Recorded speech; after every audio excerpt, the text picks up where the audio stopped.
ऐसे ही आप जब ने चंद्रदेव चंद्रदेव, सूर्यदेव सूर्यदेव, हाँ सूर्य को नित्य प्रणाम करना चाहिए, चंद्र को नित्य प्रणाम करना चाहिए, पर ध्यान और निरंतर जाप और स्मरण वो भगवान का होता है, वो देवों का नहीं होता है। देवों को प्रणाम किया जाता है। जैसे हम घर से बाहर निकलते हैं, सामने जो भी बड़े बूढ़े आए सबको प्रणाम करते हैं, लेकिन रहेंगे तो अपने माता पिता के ही ना। ऐसा थोड़ी होता है कि सामने जो भी श्रेष्ठ आ गए, अच्छा हमारे पिताजी तो कम पैसा वाले हैं, आप ज्यादा पैसा वाले हो, हम आपके पास ही रहेंगे, ऐसा थोड़ी होता है। सबको प्रणाम किया जाता है, पर रहे तो अपने माता पिता का ही जाता है।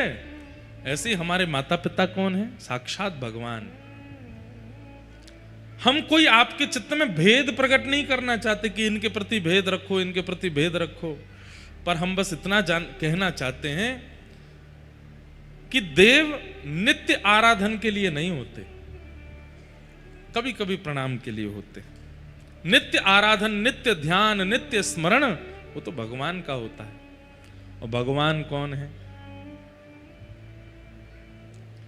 जो 6 भगों से युक्त हैं उन्हें भगवान कहते हैं। जैसे बल से युक्त बलवान, धन से युक्त धनवान, विद्या से युक्त विद्वान, ऐसे जिसके पास 6 भग हैं उन्हें भगवान कहते हैं। कौन कौन से 6 भग?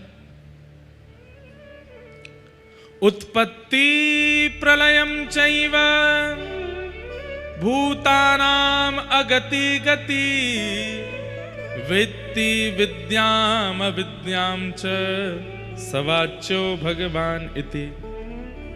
कौन है भगवान? सबसे पहला उत्पत्ति,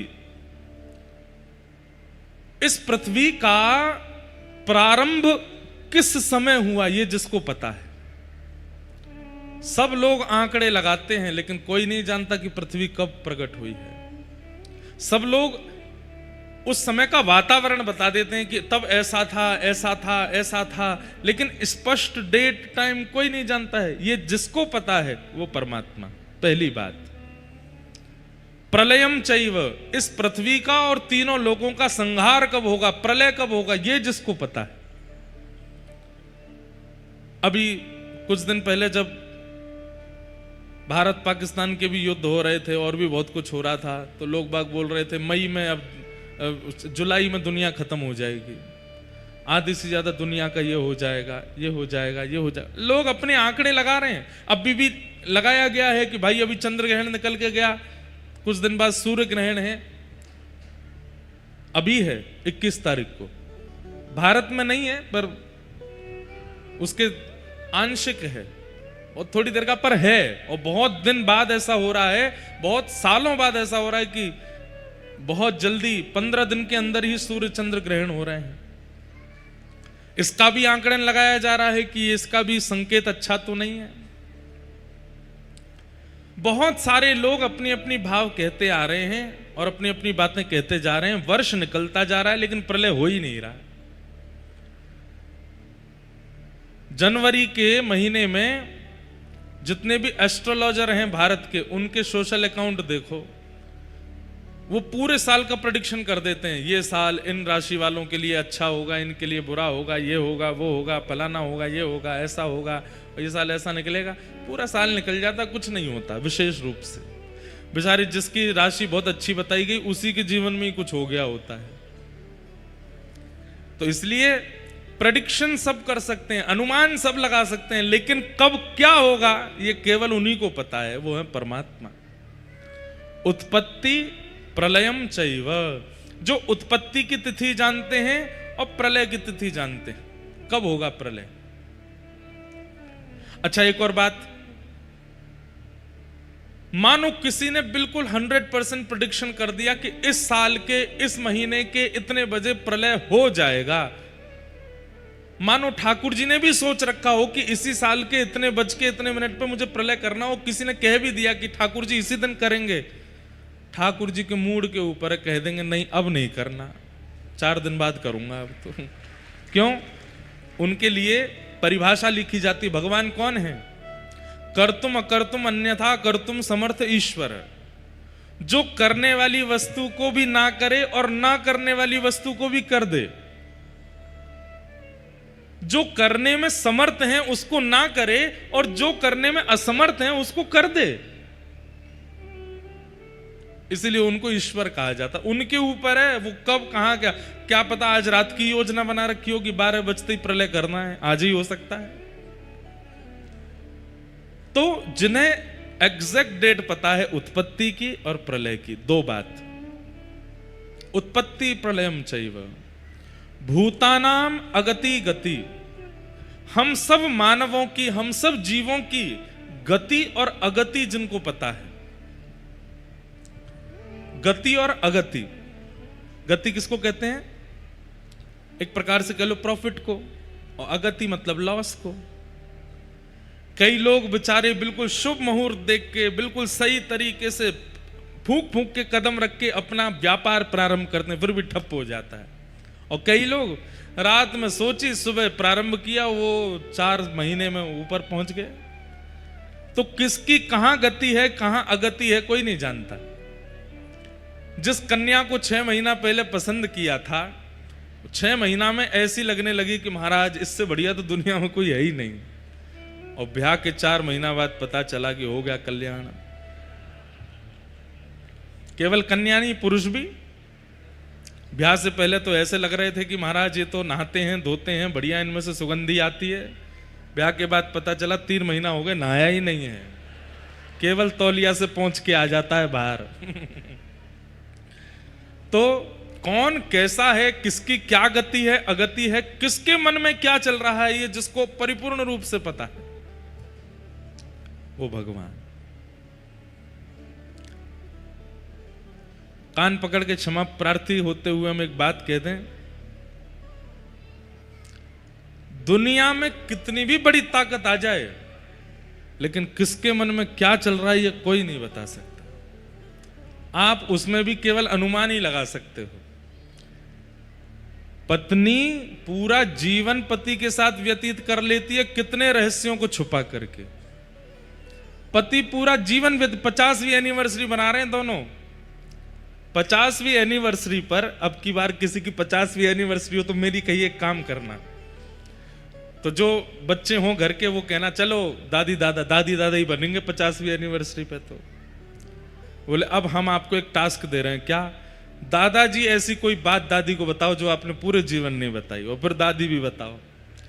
आप देखना एक नहीं 10-10 बातें होंगी जो दोनों ने बताई नहीं, और 50 एनिवर्सरी हो गई। 50वीं एनिवर्सरी में इसलिए कर लेना इस काम को क्योंकि फिर तलाक तो कोई मतलब नहीं ना उसका। वो 10 बातें बता भी देंगे तो फिर अब कहां जाएंगी बेचारी। तो 10-10 बातें दोनों, 10-10 भी कम बता रहे हैं, 100 बातें भी निकल सकती हैं जो बताई ही नहीं है आज तक।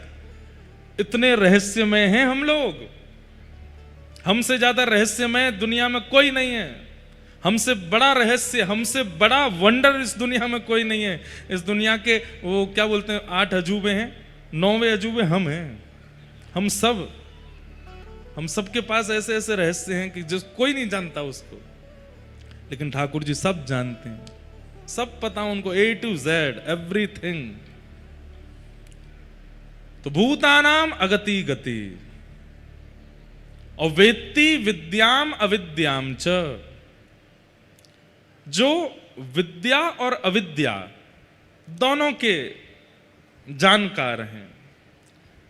कौन कैसा है, कौन कितना है, कौन कहां है, कौन कहां नहीं है, क्या श्रेष्ठ है, क्या अश्रेष्ठ है, क्या उचित है, क्या अनुचित है, ये जो जानते। अब महाभारत युद्ध में कहते हैं अश्वत्थामा हता, बोल दो बोल दो बोल दो, जोर से बोलो, अश्वत्थामा मारा गया।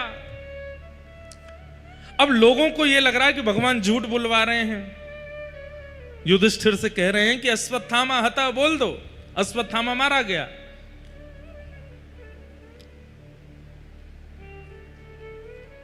उस समय युधिष्ठिर सोच रहा है कि मैं झूठ नहीं बोलूंगा, तो जोर से बोलने लगा अश्वत्थामा मारा गया, लेकिन नर नहीं हाथी मारा गया है। अश्वत्थामा नाम का एक हाथी भी था। तो जैसे ही बोलने लगा नर नहीं हाथी मार, भगवान ने शंख बजा दिया जोर से, वो सुनाई ही नहीं दिया, क्योंकि द्रोणाचार्य जी का नियम था कि मेरा पुत्र जब तक रहेगा तब तक मैं युद्ध करूंगा, मेरे पुत्र की मृत्यु की खबर मिलते ही मैं युद्ध त्याग दूंगा, अपने धनुष बाण छोड़ दूंगा।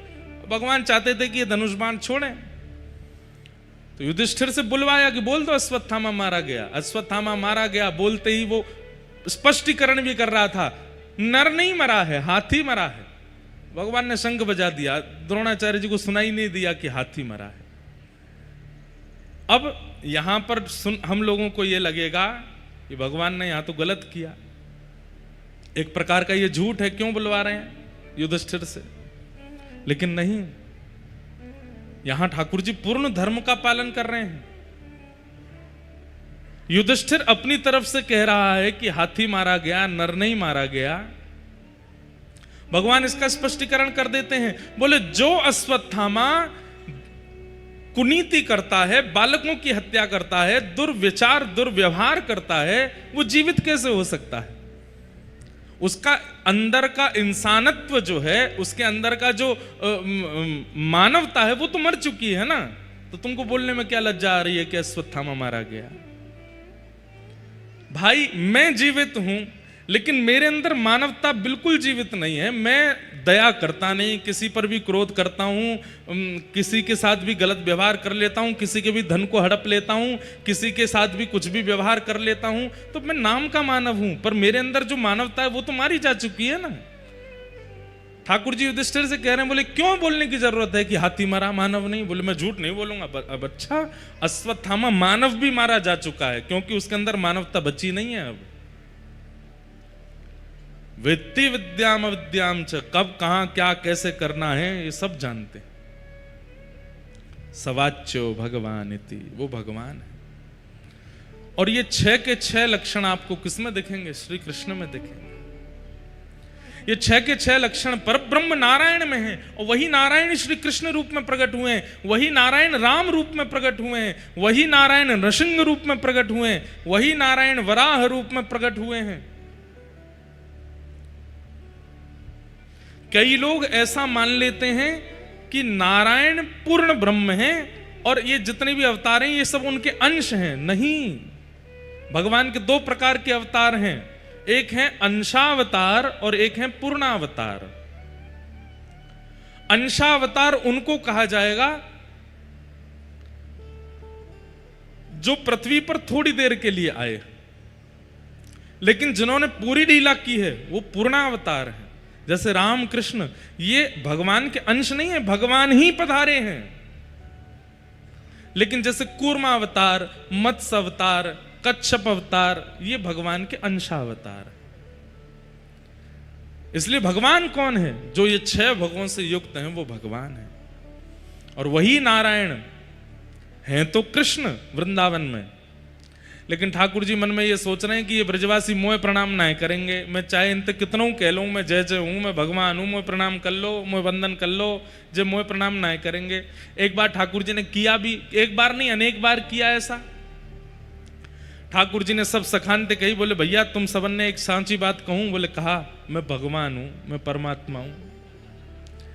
एक दिन ठाकुर जी ने प्रयास किया कि मैं सब ग्वाल वालों को चतुर्भुज रूप का दर्शन करा देता हूं। मेरे चतुर्भुज को देख करके ये लोग मुझे भगवान मानेंगे, कम से कम प्रणाम तो करेंगे एक बार। और मेरे को प्रणाम करने से इनके जन्म जन्मांतरों के पाप आदि जो हैं सब नष्ट हो जाएंगे। और देखो, पाप तो ब्रजवासियों के बचे ही नहीं है, लेकिन ठाकुर जी को बालक मान करके ये जो लीला कर रहे हैं उसमें जो सूक्ष्म सूक्ष्म अपराध बन रहे हैं। कैसे अपराध? अब मधुमंगल ठाकुर जी की चोटी पकड़ लेता है, वो लाला तुम रोज घोड़ा बनावे, आज तू बन। और ठाकुर जी घोड़ा बन जाए, मधुमंगल ऊपर चढ़ जाए। अब ये सूक्ष्म अपराध है ना, ठाकुर जी को आप घोड़ा बना के घूम रहे हो। लेकिन ये तो ब्रजवासी हैं, ये लाला को परमात्मा थोड़ी माने। तो ठाकुर जी ने मन में विचार किया, ये छोटे छोटे इनसे जो अपराध बनते हैं उनकी निवृत्ति के लिए अगर ये मुझे प्रणाम कर लेंगे मन से, तो इनके सारे अपराध दूर हो जाएंगे। तो ठाकुर जी ने एक दिन विचार किया और सबरे सखा इकट्ठे किए, बोले सुनो मैं जय जय हूं। ब्रजवासी बोले लाला तू देख, या बातें मत करे कर, चाहे तेरे जो मन करे वो कर ले कर, लेकिन तू जय जय या बातें मत कह कर। ठाकुर जी बोले एक रूप दिखाऊं अपना? बोले दिखाओ। इतने में ठाकुर जी ने 2 भुजा और प्रकट कर ली, शंख चक्र गदा पद्म धारण कर ली। और धारण करके दर्शन कराए। जैसे ही चतुर्भुज रूप में दर्शन कराए, पहले तो ब्रजवासी आंख खोल करके देखने लगे, मुंह खुले रह गए, आंख खुली रह गई। ठाकुर जी को लगी अब ये मुंह को प्रणाम करेंगे। इतने में ही सब ग्वाल बाल थोड़ी देर बाद बोले, लाला जे 2 भुजा कहां से लेके आयो तू, हमू बता दे दुकान को नाम। ठाकुर जी बोले ले दुकान को नाम पूछ रहे हैं। लाला इस सुदर्शन चक्र बहुत जोर को लेंगे, मुंह बता दे मैं घुमाऊंगा या को। ये गदा बहुत बढ़िया लग रही, लियो या मैं लेके जाऊं। चारों आयुध लेके भाज गए सब रे। यशोदा मैया से जाके कह रहे, मैया तेरो लाला कोई दुकान से 2 हाथ बनवा लाए और 4 भुजा धारण करके घूमे। ठाकुर जी बोले जे ना मानेंगे मैं परमात्मा। तब ठाकुर जी ने विचार किया ऐसा क्या करें कि एक बार मेरी आराधना तो कर लें। तब ठाकुर जी ने सोचा कि श्री गिरिराज मेरा रूप है, अगर उनकी आराधना करवा लूंगा, उनकी पूजा करवा दूंगा तो मेरी पूजा का फल इनको प्राप्त हो जाएगा। और श्री ठाकुर जी ने फिर ये योजना बनाई और ब्रजवासियों से जाकर के कहा भैया चलो गिरि पूजेंगे। और अब सब गिरिराज जी पूजवे के काजे पहुंचे। 56 भोग लेकर के, अन्नकूट की सामग्री लेकर के सब लोग पहुंचे। वहां जाके गिरिराज जी को पूजन कियो और वहां श्री गोवर्धन रूप धारण करके ठाकुर जी जैसे ही प्रकट भये, प्रकट है करके लाओ ब्रजवासियों भोग, सब ब्रजवासी से मांगन लगे एक रूप से गिरिवर पूजे, एक रूप पुजवावे। एक रूप से तो ठाकुर जी पुजारी बने हैं और एक रूप से ठाकुर जी बने हैं। कितनी सुंदर स्वरूप है। बस जो पुजारी हैं वो 2 भुज वाले हैं और जो ठाकुर हैं वो 4 भुजा वाले हैं। दूसरा अंतर क्या है, जो पुजारी हैं वो केवल पगड़ी पहन के बैठे हैं और जो ठाकुर जी हैं उन्होंने मुकुट पहना है, विशेष श्रृंगार किया है, खूब सारे आभूषण पहन रखे हैं। सब ब्रजवासी आनंदित हो गए। तभी वहां नारद जी आए और 56 भोग की सामग्री में से कुछ सामग्री ले जा करके, कल कितना सुंदर 56 भोग हुआ, आप लोगों ने दर्शन किए थे कल।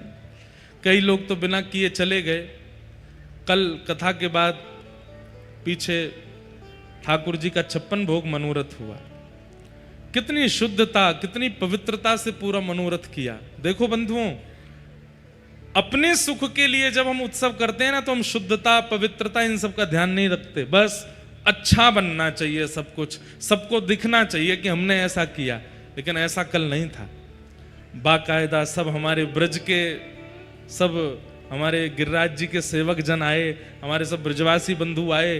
पहले दिन से ही आकर के सब सामग्री सिद्ध की, दूध घर की सामग्री, सकड़ी सामग्री, अनसकड़ी सामग्री, और पूरी सामग्री के नीचे पहले गोबर को लेप लगाया गयो, हल्दी से चारों तरफ परकोटा बनाए गयो, सब में तुलसी छोड़ी गई।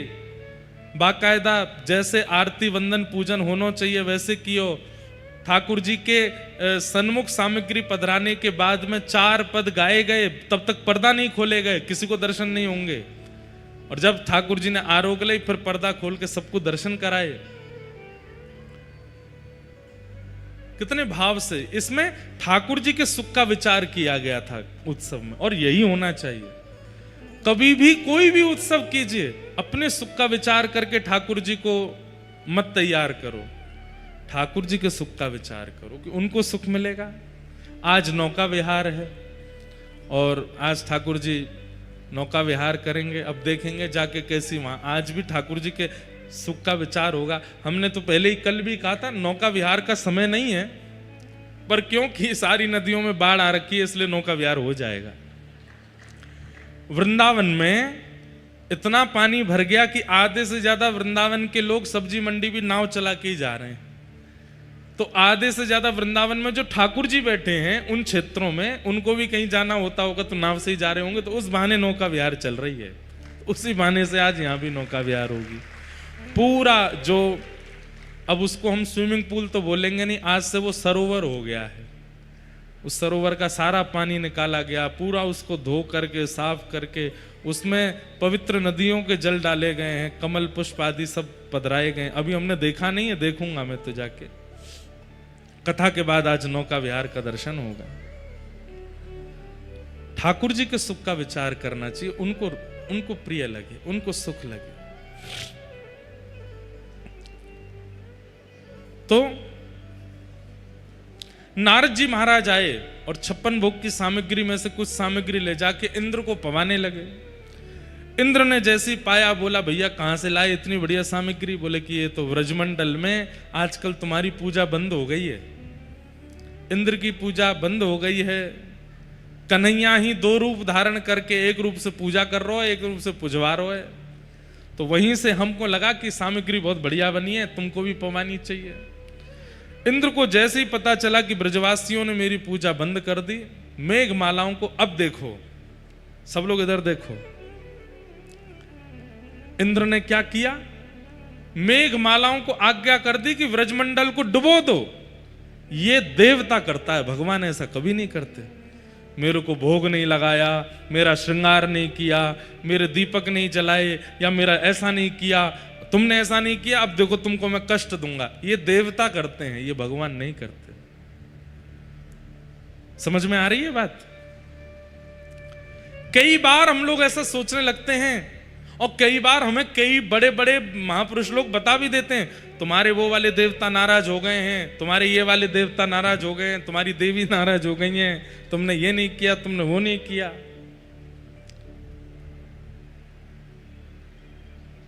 भगवान सबके हैं, ये बात आप मानते हैं? आपके हैं, तोता के हैं, कबूतर के हैं, मोर के हैं, गैया के हैं, मछली के हैं, हाथी के हैं, घोड़ा के हैं, सबके हैं ना ठाकुर जी?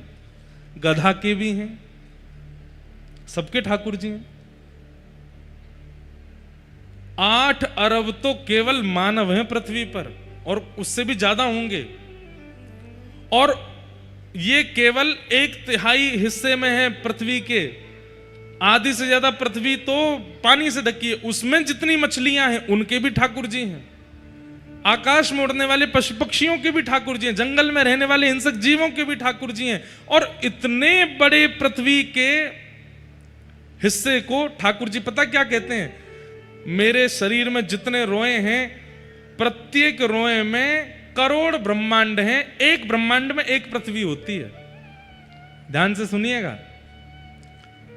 पूरे ब्रह्मांड, ब्रह्मांड यानी कि यूनिवर्स, यूनिवर्स में एक पृथ्वी है।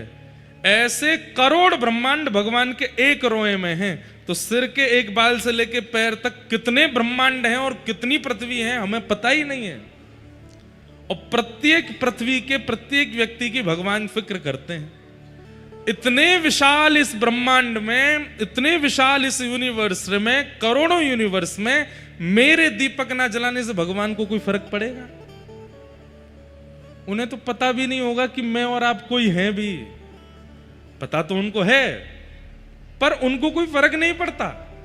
जैसे एक छोटा बालक, बहुत छोटा सा होता है ना, वो जब माँ की गोद में आता है तो कई बार उसको हाथ पैर चलाने नहीं आते, तो अपनी माँ के ही गाल को ऐसे पकड़ लेता है। तो माँ कोई नाराज होती है तो हाथ हटा लेती है, और तेजी से हाथ पकड़ने पर माँ को कोई पीड़ा भी नहीं होती।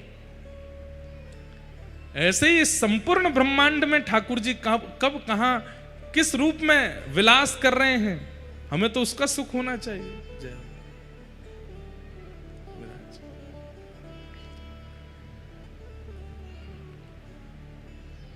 संपूर्ण ब्रह्मांड एक नहीं अनेक हैं। एक बार की बात है, वृंदावन में निकुंज में ठाकुर जी विराजे थे, और तभी ब्रह्मा जी आए। ब्रह्मा जी जैसे निकुंज में प्रवेश करने लगे तो ललिता विशाखा सखियों ने मार्ग रोक दिया, आप भीतर नहीं जा सकते। ये निवृत्त निकुंज है, निवृत्त निकुंज में बिना सहचरियों की आज्ञा के प्रवेश नहीं कर सकते।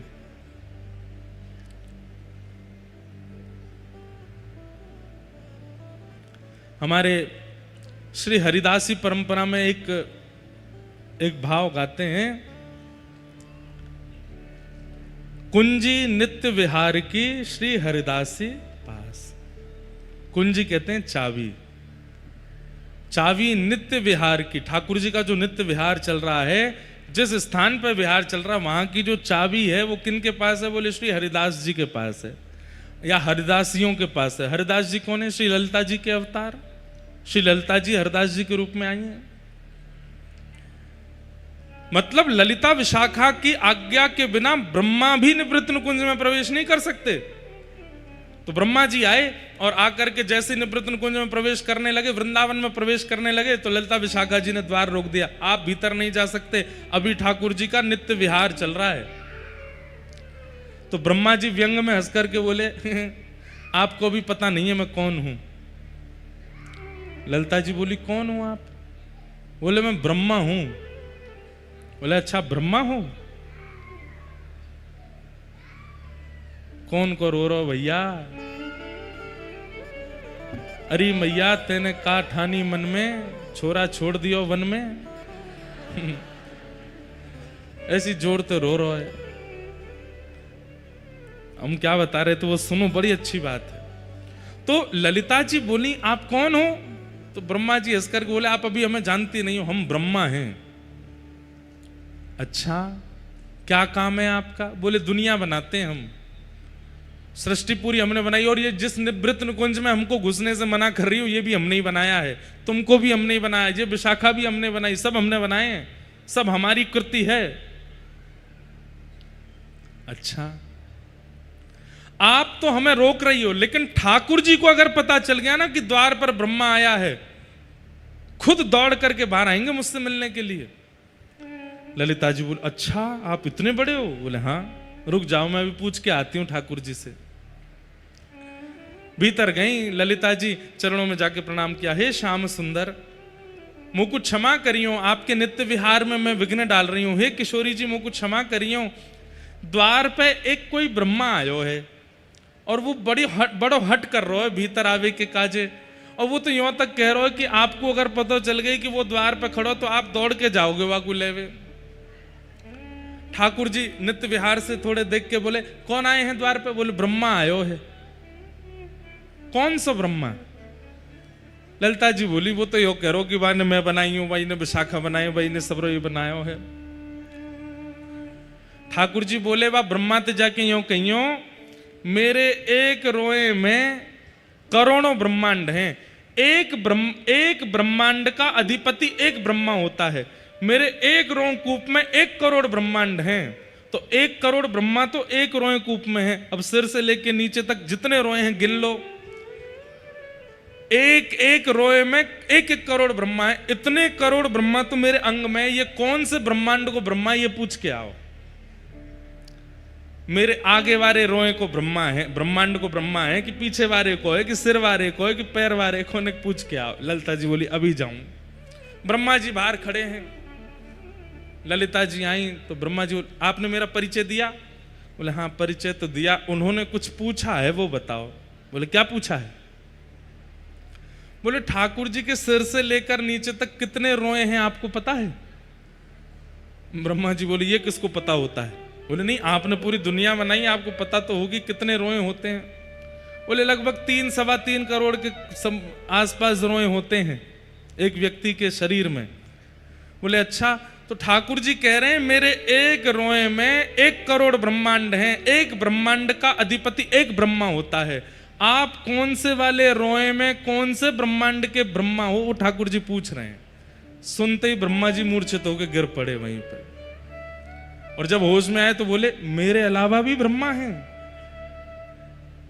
बोले तुम्हारे अलावा कम से कम 3000 करोड़ ब्रह्मा हैं, तुम कौन से हो? बोले सुनिए आप मना कर दीजिएगा, मैं भूल गया, मेरे को पता ही नहीं कि मैं ब्रह्मा हूं, आज के बाद कभी नहीं आऊंगा निकुंज निवृत्त निकुंज, जब तक ठाकुर जी आज्ञा नहीं करेंगे। लौट गए वहां से।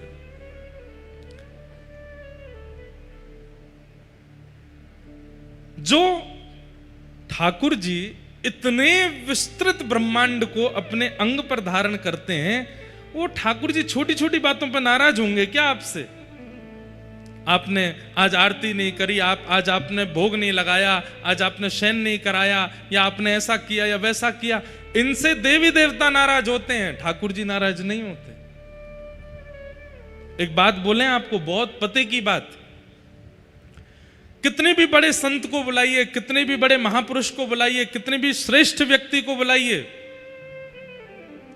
कितने भी बड़े राजनेता को बुलाइए, आप व्यवस्था में कोई कमी मत छोड़िएगा, उनको तो पता ही नहीं रहता कि आपने व्यवस्था क्या की। जो आसपास नीचे घूमते रहते हैं ना, वो टोक के जाते हैं, तुमने ऐसा नहीं किया, तुमने ये नहीं किया, तुमने ये खराब कर दिया, तुमने वो खराब कर दिया, जबकि उनको तो पता ही नहीं था कि कमी क्या थी। बड़े लोगों को छोटी छोटी कमियां दिखती नहीं, और कभी कभी बड़ी बड़ी कमियों को भी नजरअंदाज करते हैं। ये तो देवताओं का स्वभाव है, ये तो देवियों का स्वभाव है कि वो छोटी छोटी बात पर नाराज हो जाते हैं।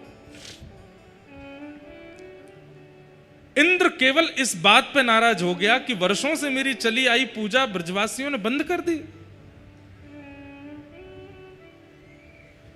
कई लोग कहते हैं कि हम महादेव की आराधना करते थे, लेकिन महाराज जी अब धीरे धीरे रुझान वृंदावन की ओर होने लगा, कहीं महादेव नाराज तो नहीं हो जाएंगे? नहीं, महादेव तो और प्रसन्न हो गए हैं। बोले जिनको ध्यान मैं करूं, अब उनको ध्यान तू कर।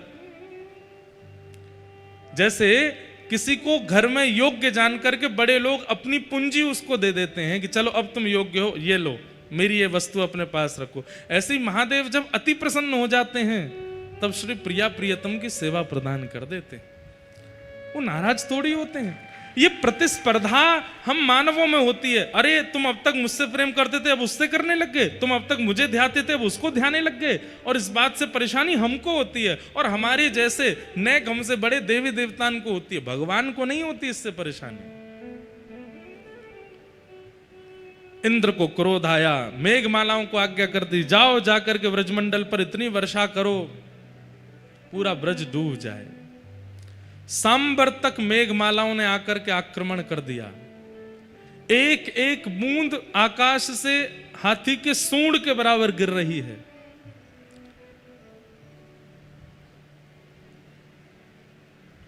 एक एक बूंद हाथी के सूंड के बराबर, मतलब कि चंद सेकंडों में तो कमर कमर तक पानी भर गया।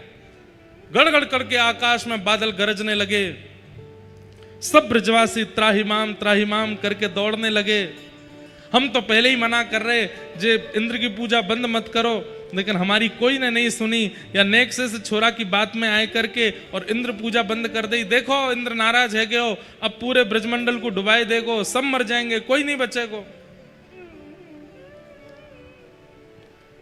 ठाकुर जी बोले भैया जिनकी शरण में आए उन पे भरोसा करो, इतनी जल्दी अविश्वास मत करो। गिरिराज जी की शरण में कल ही तो आए हैं हम लोग, और आज घटना घटने पर छोड़ के भाग रहे हो। समझ में आई बात? आप जिन ठाकुर की शरण ग्रहण करते हैं, कभी कभी वे शरणागतों की परीक्षा लेते हैं कि ये मुंह को छोड़ के जाएगो कि नहीं। और एक आपत्ति आने पर जैसे ही आपके मन में विश्वास होता है कि ये भगवान तो हमारी रक्षा कर ही नहीं रहे हैं, हम इनकी शरण में आए फिर भी हम पे आपत्ति आ रही है, ठाकुर जी मानो परखते हैं कि आप कितने श्रेष्ठ हो। इसलिए हमारी प्रार्थना, एक बार जिनके सामने सर झुकाया है, जिन परमात्मा को, जिन श्री कृष्ण को, जिन श्री राघव जी को आपने स्वीकार कर लिया है, उसके बाद चाहे जैसी परिस्थिति आ जाए छोड़ना नहीं उनको, उन्हीं के रहना। कई बार परिस्थिति आती नहीं है, ठाकुर जी प्रकट करते हैं परीक्षण करने के लिए कि देखें जाएगो कि नहीं जाएगो। भगवान ने कही भैया जिन गिरिराज जी की शरण में आए उन पर भरोसा करो, लेकिन देखा कि सब ब्रजवासी भाग रहे हैं, कोई भरोसा कर नहीं रहा है, तब ठाकुर जी बोले अब मोकू कछु ऐसा करना पड़ेगा जासे इनको विश्वास दृढ़ होए। तब गिरिराज बाबा को प्रणाम कियो, और 7 बरस के ठाकुर जी ने अपनी दोनों भुजान से श्री गिरिराज जी को अधर कियो। एक तरफ से जैसे ही गिरिराज जी अधर भये, भीतर ठाकुर जी प्रविष्ट है गए, और प्रविष्ट है करके 7 कोस लंबे चौड़े गिरिराज पर्वत को अपने बाम हस्त की कन्नी उंगली पर ठाकुर जी ने धारण कर लिया। बोल गिरिराज धारण की, श्याम सुंदर श्री यमुने महारानी की जय। पूछरी के लौटा की हुप हुप प्यारे, क्या बात है वंशी वारे।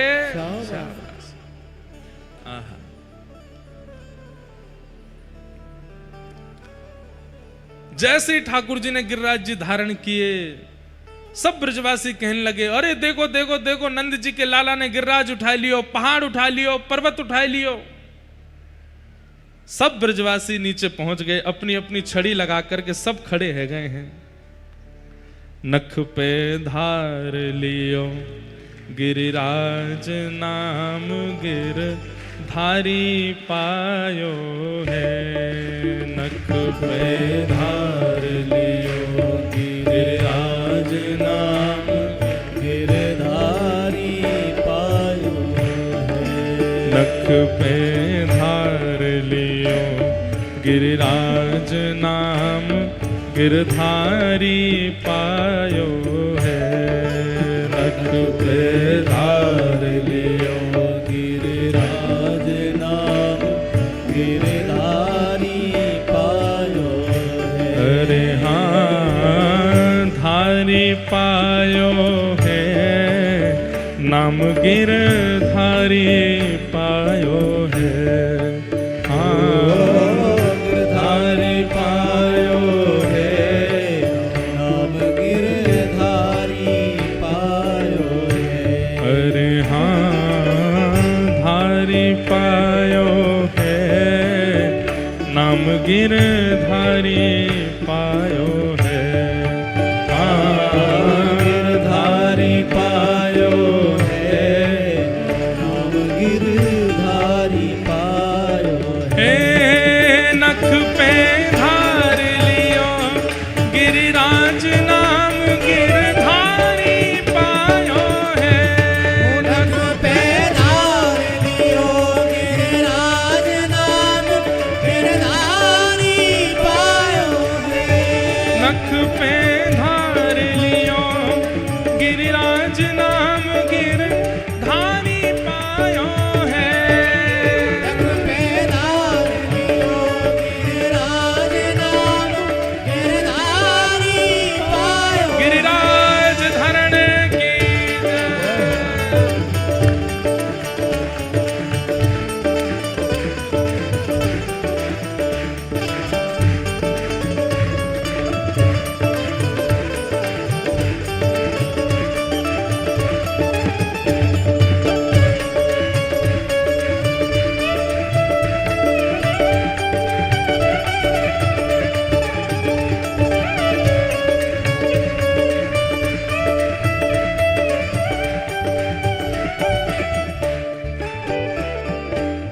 सात दिनन तक गिरिवर धार्यो, मान इंद्र को दूर भगायो।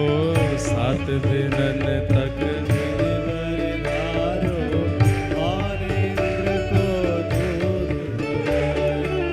सात दिनन तक गिरिवर धार्यो, मान इंद्र को दूर भगायो। गिरिवर धार्यो, मान इंद्र को दूर भगायो। हाँ ग्वाल बाल सब करें बीनती, ऐसो ईश हमारो है। ग्वाल बाल सब करें बीनती, ऐसो ईश हमारो। नख पे धार लियो गिरिराज नाम गिरधारी पायो है। नख पे धार लियो गिरिराज नाम गिरधारी पायो है। हे नख पे धार लियो गिरिराज नाम गिरधारी पायो है। धार लियो गिरिराज नाम गिरधारी पायो है। हे सुरपति पूजा मेट, कृष्ण गिरिराज पुजायो है।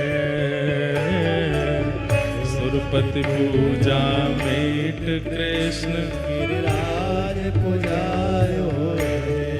हाँ सुरपति पूजा मेट, कृष्ण गिरिराज पुजायो है। सुरपति पूजा मेट, कृष्ण गिरिराज पुजायो है। हाँ 1.25 लाख मण सामग्री को भोग लगायो है।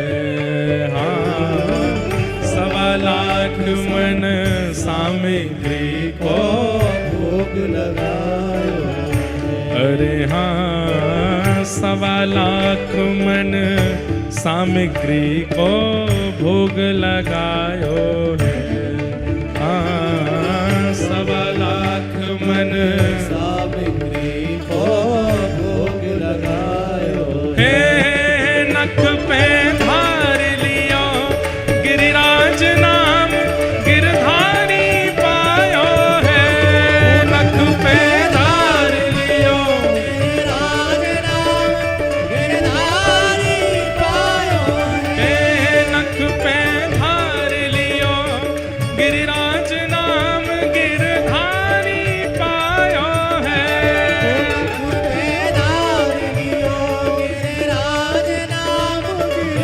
भुजा उठा के कहो गिरिराज धरण की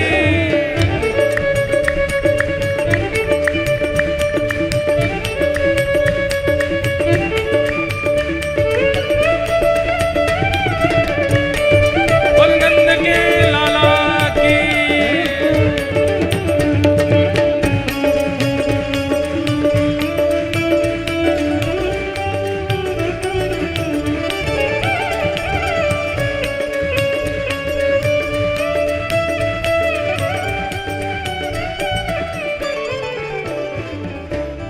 पड़ी न ब्रज पे बूंद इंद्र देखत घबरायो है पड़ी न ब्रज पे बूंद इंद्र घबरा गया इतनी वर्षा करने के बाद भी ब्रज डूबा नहीं क्यों नहीं डूब रहा है पड़ी न ब्रज पे बूंद देख के इंद्र घबरायो है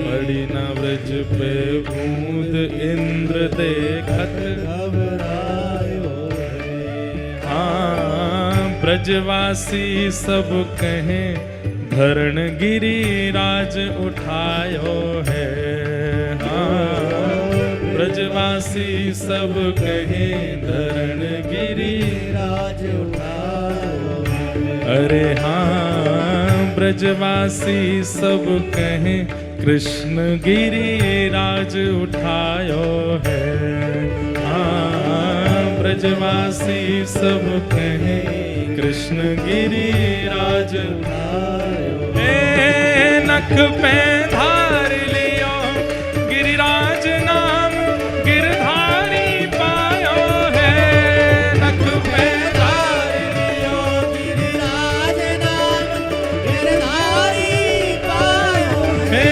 नख पे धार लियो गिरिराज नाम गिरधारी पायो है नख पे धार लियो गिरिराज नाम गिरधारी ओ गिरिराज धरण प्रभु तुम्हारी शरण गिरिराज धरण प्रभु तुम्हारी शरण ओ गिरिराज धरण प्रभु तेरी शरण गिरिराज धरण प्रभु तेरी शरण ओ गिरिराज धरण प्रभु तेरी शरण गिरिराज धरण प्रभु तेरी शरण ओ प्रभु तेरी शरण गिरधर तेरी शरण प्रभु तेरी शरण गिरधर तेरी शरण हे प्रभु तेरी शरण प्रभु तुम्हारी शरण प्रभु तेरी शरण प्रभु तुम्हारी ओ शरण नख पे धार लियो गिरिराज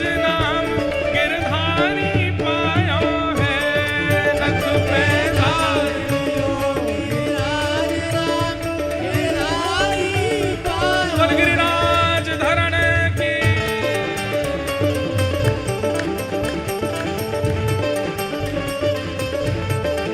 करताल बजा के गाओ भाव से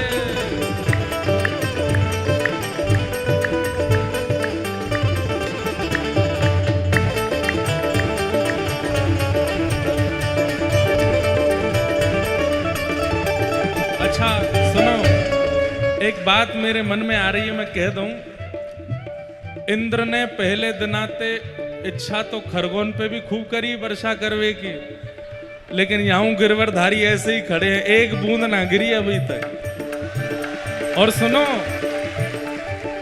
गिर भी रही है तो वो कितनी गिर रही है, बस छींटा से पड़ रहे हैं। तो अगर ये बात कह दें तो कोई बड़ी बात नहीं। 2-2 पंडाल लगे हैं और इन 2 पंडालन में हम जितने लोग बैठे हैं हम सब ब्रजवासी हैं, और बीच में हमारे श्री गिरधर लाल ऐसे खड़े हैं। ये पंडाल ही गिरिराज पर्वत के रूप में धारण करके खड़े हैं।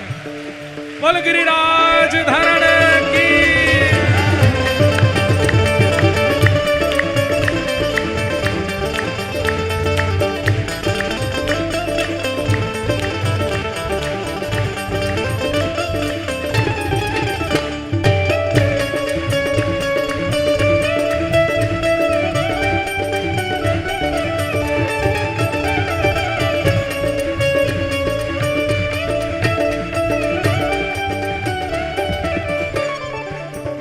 ओ धन धन श्री व्रज चंद्र इंद्र को मान घटायो है। धन धन श्री व्रज चंद्र इंद्र को मान घटायो है। हाँ, धन धन श्री व्रज चंद्र इंद्र को मान घटायो है। धन धन श्री ब्रज चंद्र इंद्र को मान घटायो है। घासी राम गोवर्धन वारो हरि यश गायो है। घासी राम गोवर्धन वारो हरि यश गायो है। अरे हाँ, घासी राम गोवर्धन वारो हरि यश गायो है। घासी राम गोवर्धन वारो हरि यश गाओ पूरे उत्साह में। हे नख पे